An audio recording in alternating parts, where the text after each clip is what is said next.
Oi pessoal, nesse vídeo eu resolvi usar a minha experiência pessoal de como foi o início da minha carreira como terapeuta holística e eu vim aqui dar 3 dicas muito importantes para você que está começando a sua carreira de terapeuta holístico. Vamos lá! Primeira dica, não comece alugando um espaço para atender. Até a gente formar uma clientela, né, a gente às vezes fica ansioso e quer alugar uma sala para poder, né, enfim.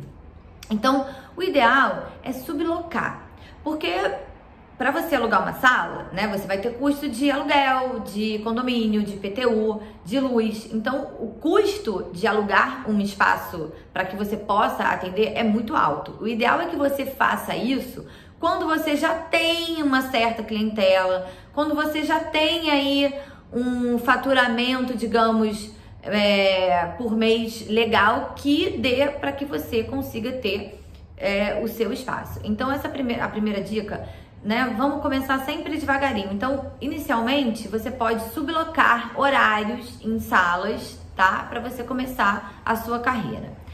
2.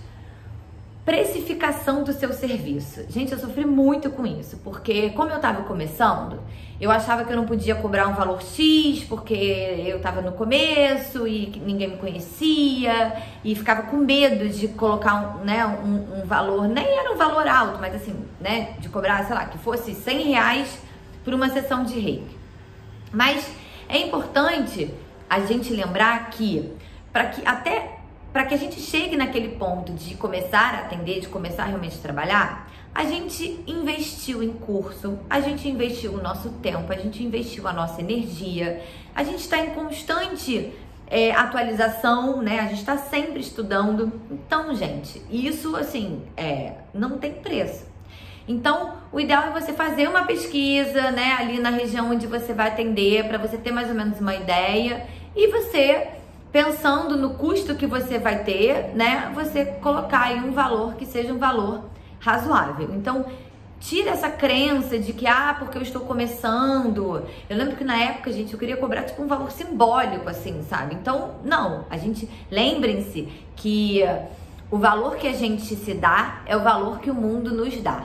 Então, a gente tem que nos dar valor em relação ao serviço que a gente está prestando, ok? E a terceira dica, e essa aqui eu acho que é uma das mais importantes e foi um grande aprendizado para mim, é o seguinte: você tem que educar os seus clientes. O que isso significa? Quando a gente começa a trabalhar como terapeuta, a gente não tem uma agenda lotada de segunda a sexta, de 9 às 6 da tarde. Então é muito comum que quando a gente tem por exemplo, tem uma pessoa marcada hoje meio-dia. Aí a pessoa de manhã manda uma mensagem, pode ser 12:30? Ou posso adiantar meia hora? E a gente, pelo fato da nossa agenda estar livre, a gente faz isso sempre.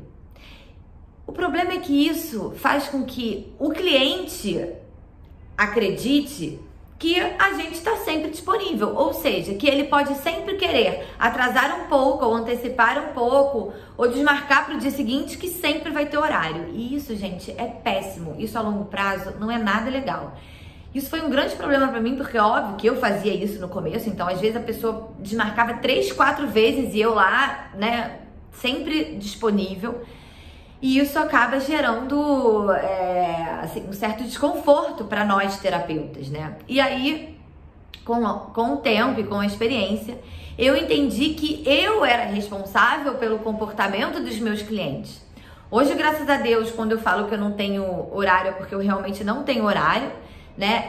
Mas eu também lá atrás comecei a educar os meus clientes. Então, estipule na sua agenda quais são os seus dias de atendimento, qual é o seu horário de atendimento, e se alguém dentro daquele horário desmarcar, não é pra você, só porque a sua agenda tá livre você vai, né, dizer que você pode atrasar ou que você pode desmarcar, enfim. Não, seja fiel àquilo que você se comprometeu, né, aqueles dias e aqueles horários.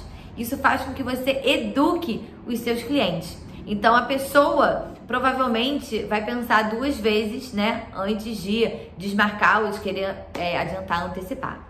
Então tá aí, essas são 3 dicas fundamentais para quem tá começando aí a carreira de terapeuta holístico, tá bom? Se você tiver alguma dúvida, algum comentário, deixa aqui que eu vou ter o maior prazer em responder. E se você conhece alguém que tá começando aí a carreira de terapeuta holístico, encaminhe esse vídeo, tá bom? Espero que você tenha gostado. Até a próxima. Namastê.